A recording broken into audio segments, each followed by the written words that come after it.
Welcome to the channel. We are Rad Media Co. and today we're going to be talking about our Bronco Raptor build. And I guess you want to talk about the story, or like what was the leading cause of, I guess, us moving towards that route? It started all with our Utah trip with the Sprinter van, and that was a week-long trip. We were in your Chevy Colorado. Yep. That was built out. It was great, but we were just severely uncomfortable.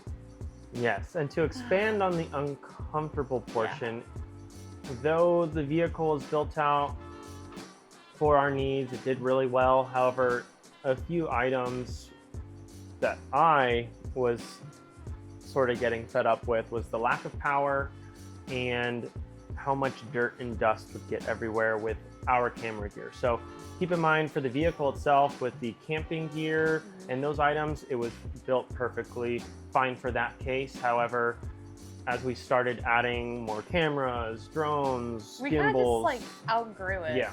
Like, I don't know, we kept it for a few years, and then eventually that trip was like the tipping point for me, where I was thinking we need to find something different. So we started doing research, and on our drive back home, we were talking about SUVs? What options, like SUV, do we do a bigger truck build, or are we not ready for that yet, with like a bed camper and all.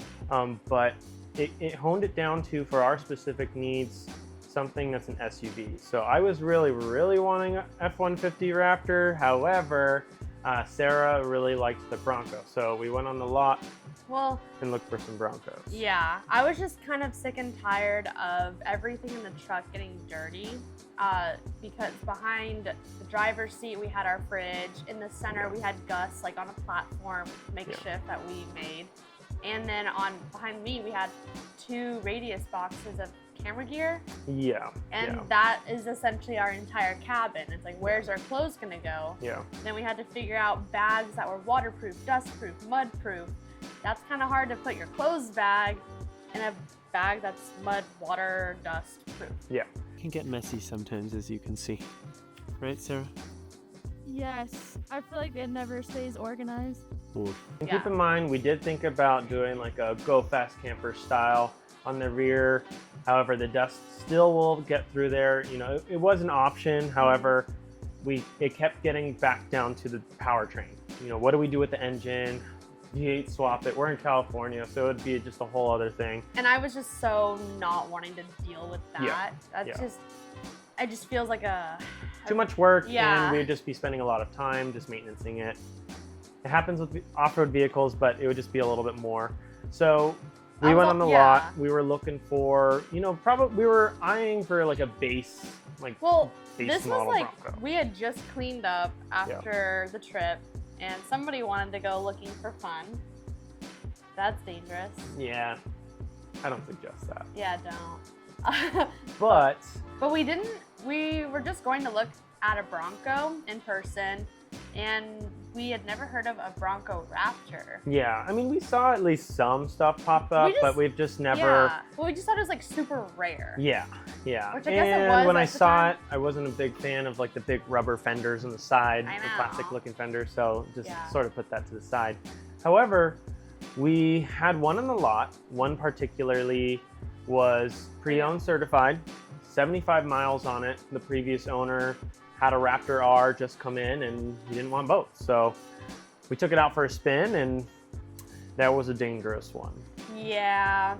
At the end of the day, I think what really enticed us to go with it was the fact that the structure of it was a great base. Yeah. The problem with the Colorado is that the base kept having to get changed. Yes, and our Colorado build, keep in mind, it's not a ZR2 build.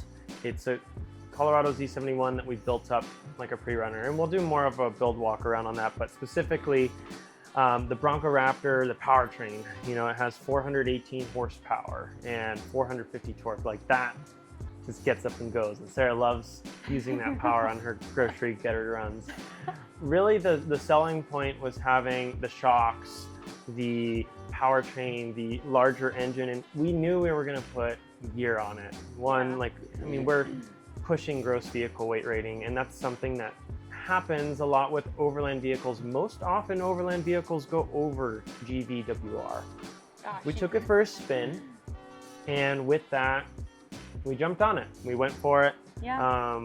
We took it out, and we have a few phases of the build. We call it like phases. So we have like the phase 1, where we kept it simple. Just did phase 1, which is like the necessities Yeah. of what we thought we needed, and Yeah. then phase 2. Would you say this is phase 2? Yeah, I would say this is phase 2. Yeah, and then so this is phase 2 currently, and that is everything that we organized, knew we needed, and we put it on there. Yeah, like right where it sits right now, and we'll talk a little bit more on that. It's just, it suits our needs. It does very well for what it is. Yes, and it's very well organized. Everything that you're going to hear about what we put on the vehicle, it all has a purpose, and our purpose was speed and efficiency. Yeah. And with what we do, we are constantly needing to set up, tear down really quickly. Yeah. So that's the backstory of why we chose the Bronco Raptor, and let's talk about what we've done. I typically like to start talking about the outside stuff just because you see it all the time. Yeah, we just start outside. So let's talk about the outside protection. Yeah. So armor. We have front and rear bumpers by DV8 off-road. We specifically have their spec series. It's for the Raptor. It looks super clean. It's functional. We've gone ahead and put the DV8 12,000-pound winch on the front. It's with the synthetic rope and the Factor 55 Ultra hook on it. We've used the heck out of it. I mean, it's performed well. It maintains still a high clearance. There's obviously, with a lot of bumpers in the aftermarket, you still have a lot of poke, or it's a little bulky, and you start reducing your approach angles and ground clearance drastically. However, this maintained it fairly well. And I mean, we have we have steps on the side. They're not specifically sliders. I wouldn't fully trust them. However, we wanted a step. One, so that we can get up, pop up the tent. Sarah could still get in the car. Yeah. That was like a must, right? Yeah, kinda with how tall it is. Yeah, I mean, the Raptor comes with steps. But they're so low. Yeah. So they're really low, and the stuff that we do, especially when we were in Sand Hollow, we would have destroyed them. Yeah. Completely. So we decided to swap those out immediately. The other thing with the Raptor steps is that in the mud and snow, it was slippery. Like, you slipped on it. Yeah, I did. Yeah.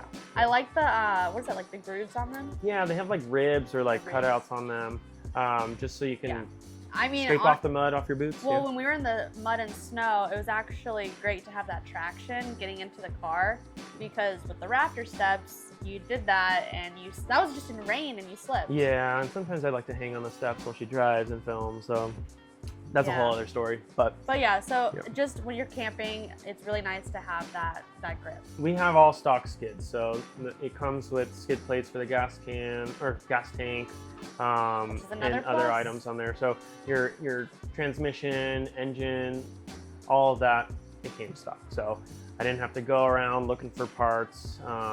Which is really convenient for us. Yeah, just because we could get out and go. But we have other protection. Yeah, we have the PPF on the wrap, which is my favorite. So we have a wrap, but we decided to go with the PPF on top. One, because we're in a lot of group trail rides that we film, shoot. The Bronco's also wider, and it's just pinstripes are inevitable. Yeah. It's either you accept them, you try to protect it, but at the end of the day, you're going to get some damage of some sort. So. And on the Colorado, we don't have the paint protection film. Yeah. So we noticed that the pinstripes, you can see them on the wrap. Like, you'll get pinstripes, but also when you start to wrap and all that after a few years, especially if it can't fit in your garage, it's going to start to sun dry. Essentially, you'll start getting it to dry up, wrinkle up, and then taking it off. You're gonna have to take it off sooner than later, and hope you don't damage your paint under. So we wanted to provide extra protection on that end. And we have totally sent it through pinstripes. It's been caked on mud, ice, rocks, and honestly, I don't see any scratches. Yeah. I really don't. It self-heals. It's pretty cool, and we can have a whole segment on that where there's a lot of cool tech with it, and a lot of it's changing in the wrap and vinyl world. And we have the clear flex. Oh yes, we do. Because our windshield. Yeah, within our first week, guess what? We broke our windshield. Oh, we got a crack. Kind of cracked. We didn't break it. It propagated into a larger one. After dropping it off Safe Flight, and it was a whole day thing and just chaos, I'm like, It's okay, too much. it's convenient, yes, and insurance will cover it. However, we're doing a lot of off-roading and a lot of miles Yeah. where it just happens with Jeeps, G-Wagons, a lot of But yeah, the vehicles windshield that is have straight up. windshields. Yeah. Just Of like course, that. it's inevitable. It's going to happen. The best option was to go with a Clearplex windshield protection. We've been running that for a year now, and it's protected us a ton. We've had rocks, really big rocks. Yeah, legit, slapped like into it. bah, bah, bah, on the windshield, and Well, that totally thought yeah. it was going to shatter through. I mean, there's obviously like little, like You can see marks dinks, in and we'll it. Yeah. we're gonna take off the film soon, do a new one. But it doesn't and- spider, Yeah, which is crazy. yeah. So you can still see through it fine. Yeah. There hasn't been any propagation. So Yep. I would say that wraps up our protection and armor segments. Next, let's talk about the tires and the wheels. Oh, we are running the Maxxis tires mud terrain. Specifically the 37-inch Oh yeah. Razor MTs. It's Load Range E, so it's a 10 ply. They're heavier, I have to warn you. However, they perform so well. Mud, snow, rain, rock. It Oh my does. The It does grip. it all. Yeah, The and grip. even the sand. We've ripped through the sand dunes. Oh yeah. And it just goes. So, been very impressed with the MT Maxxis. It's super quiet for like compared to most MTs, That's true. and they've handled really well. The tires are wrapped on a 1552 bronze wheel. Yeah. We really like their style. It's super clean and fresh, and I love their bronze color. yes, Like, yeah. Other bronze, I feel like are just way too yellow. This one, perfect bronze. Just look elegant, you know? So they did it well. On the wheels, we decided to install the apex valve deflators. It just helps getting the tires deflated super fast. Within seconds. Like going Yeah. from 45 PSI to 15 to 20 within 10 to 15 seconds. It's pretty nice. Yeah. Highly recommend. Fenders.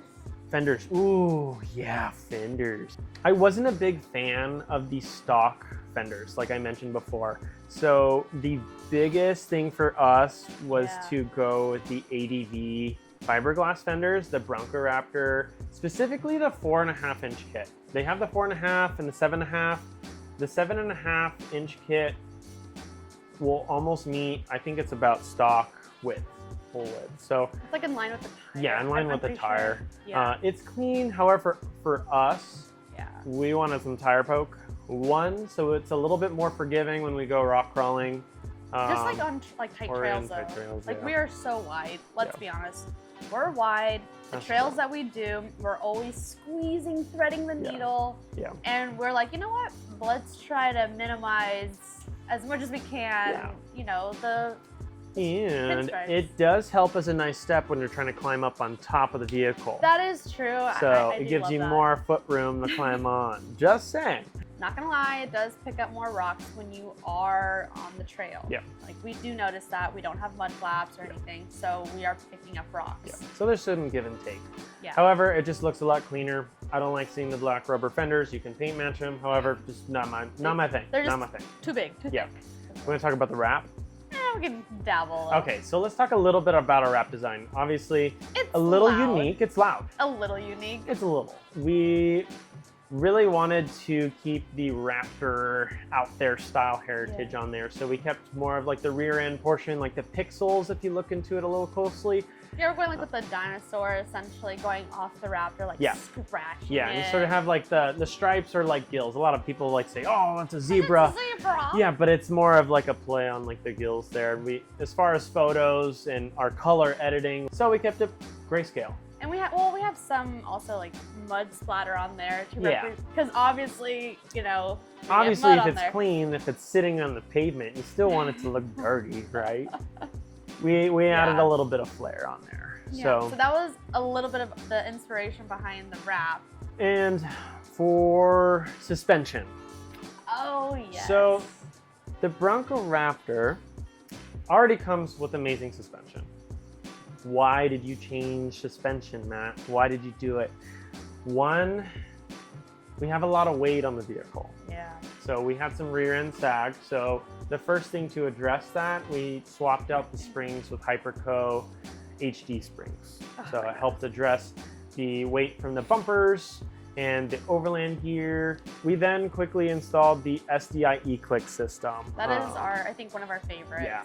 Just a quick, I guess, like description of SDI. At least it's a electronic controller for your live valve shocks. Yeah, because we have the Fox Live valve, so you can tap into it. Yeah, it's a little bit smarter. At least it incorporates feedback from your braking, throttle. It taps into your accelerometer, where if you're doing sharp turns, it'll account for those maneuvers. Because I would say our suspension without the E-Click is very soft. It's a little floaty, yeah, with the weight. No, very. Yeah. Okay, like when you brake, it's like woo. Another perk of it, if you tow or just have more weight in general, you can add more rear load, which is what we've done when we towed a 20-foot trailer with that to Alaska. Yeah. It works well for us. It prevents bottoming out, and it adjusts for it electronically. It's on the fly. It's super quick. With that, we have the RPG suspension. We have billet upper control arms, upgraded tie rod ends, and rear lower links. Eventually we'll add on the top hat, billet top hats, and the rear panhard bar. You feel a lot more rigidity, a lot more feedback and control. It's a nice to have. It gives us a little bit more confidence whenever we're hitting it hard. So if you like to run your Raptor hard, I would suggest that. So the next segment, we're going to talk about our lights. Yes, we went with KC lights on our Bronco. To us, we tried to keep it with everything that we need. I mean, we have the Gravity Titan light bar on top. It's super bright, but I really like the amber backlight. One, it's an amber light, so you can be seen. It's more of like a dust light. So on trail rides, if we're passing for shooting photos, we run that on top just so that we can be seen. It's nice that you're not also blinding the people that you are coming up on, which is why I also love it. Yeah. You can be seen, but you're not blinding them. Yeah. And then on the bumper, we run the Flex Bar, the new Flex Bar, specifically the 20-inch with an amber or the yellow racing color, just so it shoots through the dust, the snow. We noticed that we use a lot of the amber more. On the truck, we learned really quickly that amber was what we were going to focus on for the Bronco. The eye fatigue, you know. Yeah, we do a lot of long night rides. Yeah. In the bumper, we also have fog lights. We've comboed it with the standard FE3s and the SAEs packed together. We also added rock lights. One, we do off-road and rock crawl, however, we use it a lot for camping. Yeah, if we're off-roading with it, it's just for, you know, the aesthetics. Yeah. But at camp, we prefer to use that if we don't have our Devo slide up, because, I mean, realistically, you just need to see where your feet are going and bugs. Yeah. And plus, we have dust. Yeah. So it helps. Yeah. It helps with just being able to see around. And we kept that one amber as well. Yeah. As far as the rear chase lights, we have a few. So there's a few options there. We have low, mid, and high. We have rear cyclones in the rear on the lower portion of the bumper. We have in the center, KC Highlights makes a rear tire mount for Jeeps and Broncos, where you can put in like FE1s or a cyclone on the rear. They have like a hook on it that you cut. Yeah. That was a cool catch. You can hang like trash bags or something in the back, or Gus's leash. Love it. Yeah, so it's nice. As far as like our big main bar in the back, it's a chase bar. You can connect it to your turn signals, brake lights, and it has a rear reverse light, as well as your amber flashlight or constant. There's a few options there. And then we have one of the rock lights you put on the inside. Yes. Yes, and then that one's red because, you know, just the bugs. We noticed that amber, you know, it's not that bad with the bugs, but red does even better. Yes, especially if you're near places where there's just a lot of mosquitoes. it helps Yes. to have the amber, or sorry, the red. The red. The amber does help, but the red is better. Yeah. It's like a step above amber, yeah. in our opinion. Plus, it helps with your night vision for those campers, avid campers out there. You already know, but for those who don't know, there you go. In addition, we do also have scene lights. We use the FE1 spread lights around the rack. So at least on top, we have scene lights just so one, if we need help at night going through the trail looking for campsites, Yeah. we could just pop that on, look around. It was also helpful when we were traveling, you know, to Alaska to just see if there were animals in ditches because it was dusk. And it's really convenient having regular lights. Yeah, I mean, we have ditch lights as well. We have the FE4s on the ditch lights. We have them poked out. However, the scene lights, they help a lot there. Yeah. So that's the majority of our lights. We do have a lot, but they all serve a purpose. They all serve a purpose. Another portion of our lights would be our headlights. It was a nice to have.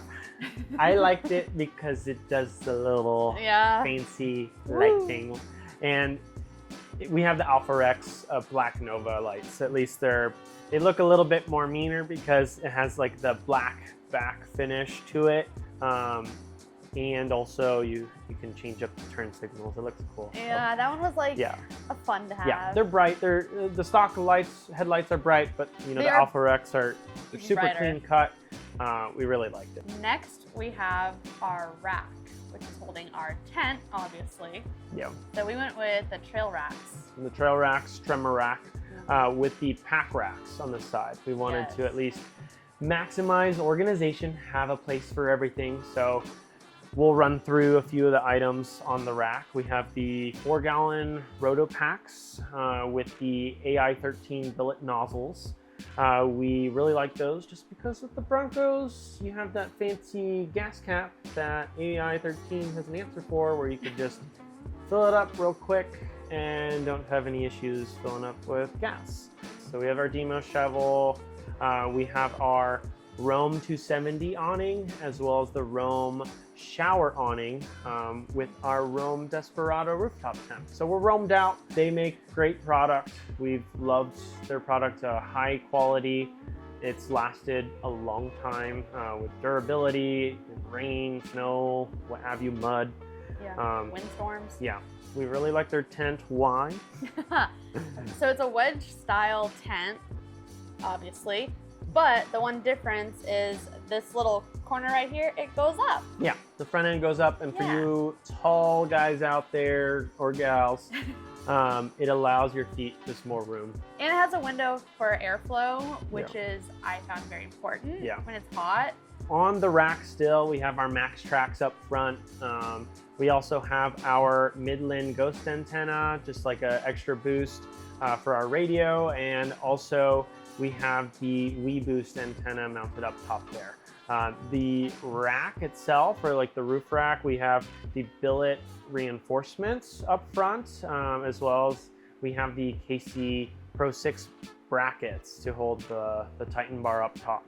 Other items we specifically needed for the rack was the 1.5-inch rise for the rooftop tent, so that we can disperse the load amongst multiple bars on the rack, just to help even out the load, just because we like to send it. And on top of our rooftop tent, we have our solar panel. Yes, yeah, we have the Sunflare 180 watt solar panel. We really like it just because we're constantly climbing up on the roof rack and jumping around, getting some shots up there. So having a solar panel that we can step on and that can handle the abuse. That was very important. Really important for us. Which is why we like the tire poke, because we use the tire poke to climb. Well, first we use the step.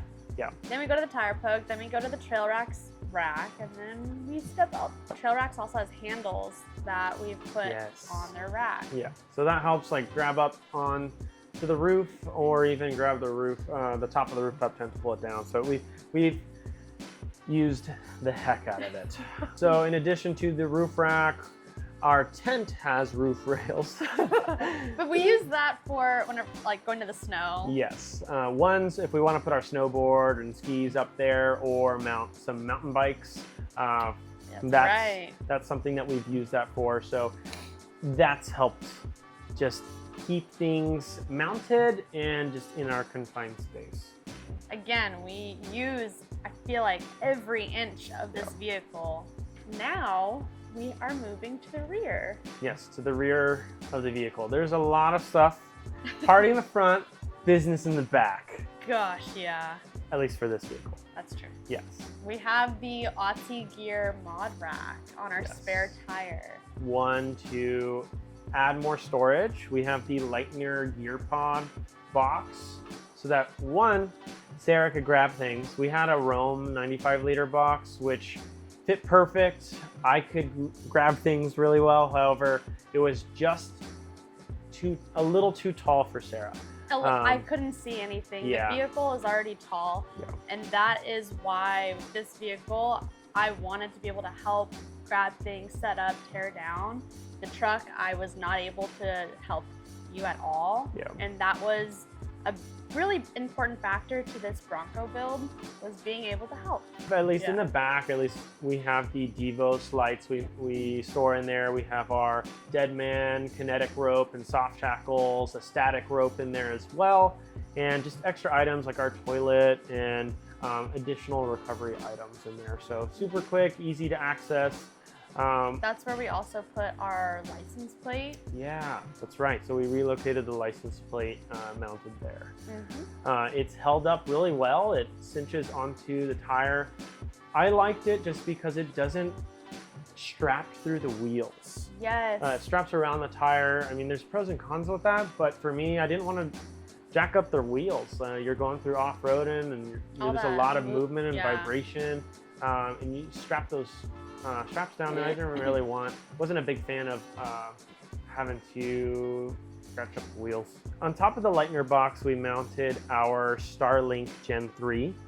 We used the trio mount with the magnetic heat pads so that we could take it off when we don't need it, unplug it, or even be able to just move it around. You also drilled into the Lightner pod. That's right. So I drilled the pads, or at least onto the pod itself, but just to give it a little bit extra. We just knew with our luck, security.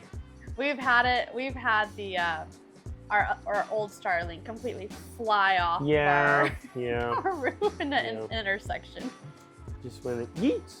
Yeah. So we just knew with our luck, it'd be best if you just drilled into the gear pod. So it's held up fairly well so far. Yeah. And it's nice because we can work at camps, stream, and it works on the move while we're driving. So we were able to figure out a way to not kink the wire. And there's like a little gap in our tailgate where it fits perfectly. To where it just goes in there and it's not getting kinked. There are other options to mount on the Aussie gear, like you can put a whole faceplate in a trasheroo, however it would cover our rear camera. So we decided to not go with that option. Eventually we'll probably add some other items on there, but we're trying to keep it as light as possible. Especially on the tailgate. You don't want to put too much weight. I think right now we are maxed out on our weight. We are. Anything further, I feel like could potentially damage. You don't want to go too heavy on the rear swing out, especially for the normal Broncos or standard Broncos that don't have the reinforcements. If you're going to put the amount of weight we have on a normal Bronco, I would definitely recommend a reinforcement. So now opening the rear door, you have the Iceco fridge. We have the VL60 Pro S. I love it. We just had to move it to the other side of the cargo space in the back because it's bigger and you can't close the swing out when it's on the driver's side. Yeah, if we went with the smaller fridge, we could have put it on the driver's side and had a little bit of a different setup. However, we started doing longer trips, 1 week trips, and we needed the fridge. And a plus about the Iceco fridge is that you can take the lid completely off and you can open it up from either side. So it doesn't matter if you're moving it from one side to another. You don't even need to think about it with that fridge, which is very convenient. We have the goose gear system holding down the whole fort back there. So we have the Bronco goose gear plate and the drawer, and the XL fridge slide holding the fridge. So we also have the MOLLE panel for the door to mount, or at least to hold some bags, just to hold extra camping items and recovery, Like tire plugs, food toilet tread, paper. more plate repair kits, Yeah. and some toilet paper that we can have just to grab and go. It's just really nice and convenient to have things in their place and in their position. In the Goose Gear drawer, we keep a lot of like our jet boil, our chairs, bug spray. Yeah. We kind of change it up depending on our trip and depending on our needs of what we put in there, but it's really spacious. Yeah. Yeah, it's quick to grab. It's even like we put like typically our Radius 5500 gearbox on top of that drawer. It fits perfectly, and we have our camera gear there, just larger camera gear equipment, and being able to just grab the items under there on the slide instead of having to take everything out each time. It's really nice. And on the slide out for the fridge, Goose Gear also has a wood little table. It's small and perfect, so you can rest your drinks, your plate. I love that. And when we move up, we have our American Adventure shelf. And that was like a big need, just to maximize space back there and organize. Because where else are you going to put everything else that you need for off-roading and camping? Yeah. I mean, Yeah, we have our power tank back there, propane, our water. the water, like the Dometic Go hydration system. American Adventure Labs also makes a mount for it.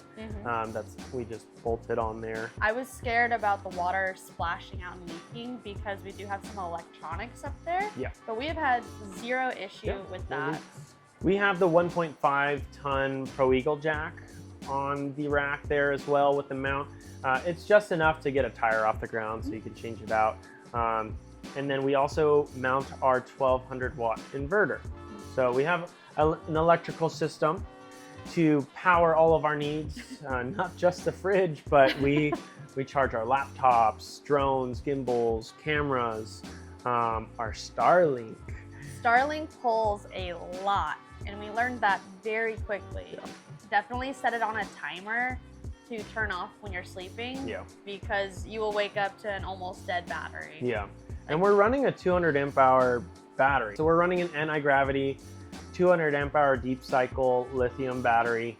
It's phenomenal. It's a heated battery, so if you're in the snow or colder weather, it keeps it running optimally. That is underneath the rear end of our vehicle. We had a fabricator do a custom box to hold the battery in.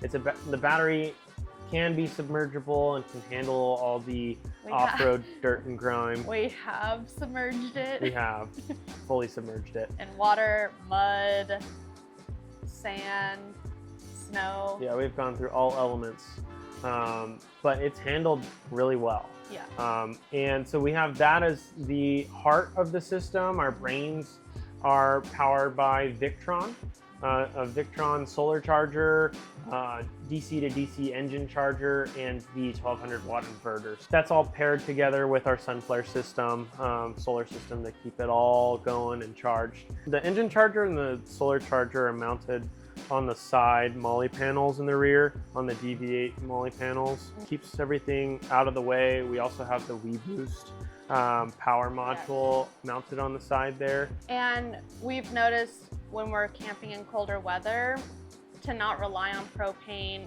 or diesel heaters.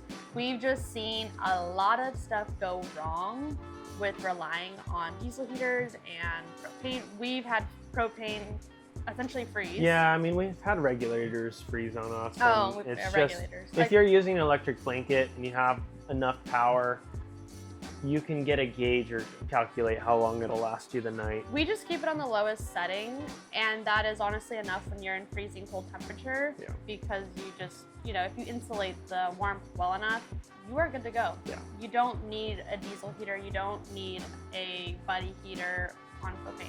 Yeah. That is what we have found that works best for us. Yeah. We also worry about the carbon monoxide. Yes, it's another thing. But as far as like our sleeping setup, we have upgraded our sleeping setup as well. Yeah. As much as the Roam Tent's mattress is super comfortable, the second I laid my booty and back on the Hest mattress, it was amazing. So we have the dually Hest mattress. We also have their comforters. Yes. We decided to do individuals because we have a sleeping bag, and we like to stuff our comforters inside the sleeping bag. And Matthew is holding our standard size Hest pillows. Yes. Which is essentially like You broken unzip up. it, open it up, and it's good to go. Well, we also have like, it's broken up. What is it like? What is the material? It's like cut up different. It's like foam where it's just when you lay your head on it, it's like sleeping on a cloud. It also, a number one thing that nobody ever thinks about is they're like, I'm gonna go camp in the snow. Let me bring my Tempur-Pedic pillow with me. Don't do that. Don't do that, please. Yeah. It will be. Yeah, it will turn into a rock. You don't think about it. Yeah. But it turns into a rock, which is why we went with Hess. They do not freeze in the cold winter. Yeah. They stay cool in the heat. And I'm a side sleeper. Yes, we both are. So we don't, that's why we love their mattress. It doesn't get your hip numb. Gus even has his own little dog bed that he's sleeping on right now. And what's so convenient about all of their products is that it folds up and stores away very small. We also, as far as safety on the rear, we do have the H3R Performance fire extinguisher. So we mounted that with the universal bracket, and it fits perfectly on the sport bar in the rear, and we bolted that on the back just so we can grab it and go if we have something that we need to extinguish with all the electrical equipment back there, or if we're cooking. We have seen it happen where someone's electrical does catch on fire. Yeah. And it is very important to have a fire extinguisher. Yeah, and check what ratings that you have. Yes. If it's A, B, C, D, or all, check that out. Now that we have done the back, the rear end, we can move to the center.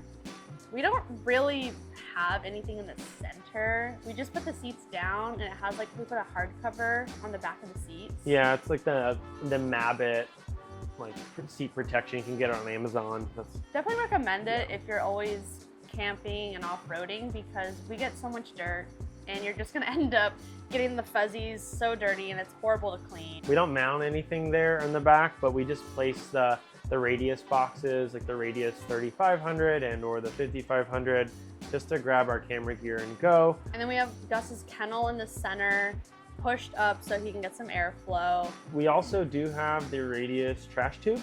That's been really nice. That's actually my favorite. I feel like it's slept on.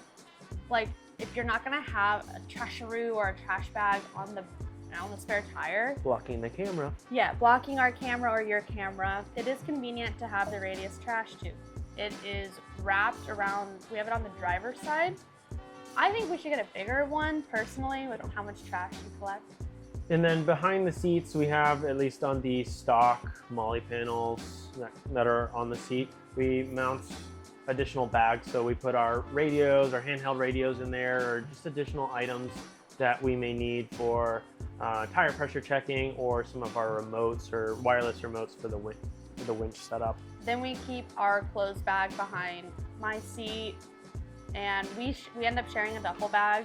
You don't really need a lot of clothes, in my opinion, when you're camping, if it's, you know, warm spring weather. Yeah. Summer, I mean, winter, it's a little different, you know, because of the jackets, the layers. As far as tools, we have a lot of the items or tools that I use a lot to tighten up bolts, change out a tire, just some often items that I use just on a day-to-day basis. That's all in the radius tool roll bag that I just keep on the floor behind me, and it's worked out well. I like to keep the weight down low as much as I can. We also don't always need access to it as often, so it stores away nicely at the bottom. So right on the front, right when you get in the front seat, you can see right away our 67 Designs rail. That I use all the time. Every drive I have my phone right up on the rail. It works really well. You can either use like a spring-loaded clamp or their magnetic holder. Either works really well. We prefer the spring load. Yeah, I have the spring-loaded one just in case. Sarah doesn't have like a magnetic phone case holder, so at least the spring-loaded one works well. Yeah. We've mounted our GoPros on there. We used to hold our radio there. We now mount the radio mic mount up on the DV8 overhead molly panel. It's worked well just because it's up out of the way. Either one of us can grab it on either side. We mounted it with the magnetic mounts. We mount a few other items on that molly panel over us. We have the 50 watt Midland radio, GMRS. We have the PA system, as well as our Switch Pros switches. So we mentioned we have a lot of lights. So there's the stock switches that worked well, but we're limited to 6. We've added the 8 switch panel from Switch Pros just to add a little bit more light to our system. So, and then you want to talk about the DV8 thing and the handle in the back? Yeah, it's cool. I mean, why do you like that overhead panel? The overhead panel from DV8 is my favorite. I was skeptical about it. You have a lot of favorites. I know. But favorite molly panel? Yeah, it's my favorite molly panel. Because if you're a passenger in the back seat, yes, we installed like little handles, but the DV8 molly panel has like a little bar. So if you're sitting in the back, you can just like ride it. Yeah, you can hold it. It's pretty cool. Yeah. So like when we're off-roading and we have like a bunch of people in our car, we're like, hold on. Yeah. It's worked well. I mean, the Bronco Raptor comes with like a bar that goes across there. However, it's just a bar to hold rigidity of the vehicle within the roll cage. The overhead molly panel, however, it adds a little bit more function there. So that's worked out well. It really does. And then we have our Acumen mirror. Yeah, we have the Legend mirror. We use it as a camera. There's also functions for switches. However, we already have enough switches, and at least we need to see behind us. It's a big vehicle, but also we have a lot of stuff in the rear, and it blocks our sight. Even when the vehicle was stock, you have like a little window. Personally, I didn't find that was enough for me. And with how much we travel and how big the vehicle is, I felt like we needed the camera. You can see more of the lanes and more of your blind spot, and that just made it more comfortable for me to drive. It was very important that I felt comfortable driving this car all the time, and that was just an added safety. And then regarding additional things up front, we have the SDI controller up on near the front that just allows us to quickly change through the shock settings. And we also have the DV8 center console molly panel with the center bridge, just so that we can mount extra items as we go, just extra bags so we can put loose pocket items in there that we don't need in our pockets all the time on the go. And we have a center safe in the center lock, so that's been I like that one too. Pretty nice to have. Besides all the patches that we have collected inside, we've added a little bit extra bedazzle inside. We have the Mod Crate red accents inside for the roof. I liked it just because it sort of matched like the red seat belts and all that and the red interior. So it just brought it up all together. And then, oh my gosh, we totally forgot about our windshield wipers. Oh yeah, the windshield wipers are sweet. Scrub Blade makes them amazing. Windshield wipers, we went with red as well. Gotta stay, Gotta stay on that theme. Yeah. But I really like the function of it. Say you just go with black or whatever color you'd want. It has ribs on it just to grab or at least wipe off the mud and grime a little bit better. We have noticed a difference. Yeah, we like really if you have ice or snow on the windshield, it does perform a little bit better for those needs. I feel like the setup we have right now is super efficient. It sets up fast, it tears down fast, and that is something we needed. Yeah. We've done it all. We've done ground tents, we've done rooftop tents on trucks. Like, we've slept inside of a car. Yeah, and at least this was the quickest setup for us, most efficient. It's ready to get up and go, and you barely feel the weight with how it's set up now. Thank you so much for tuning in. If you can give us a like and a follow, that would be much appreciated. And we will be seeing you soon. Hope you guys roam, adventure, and stuff.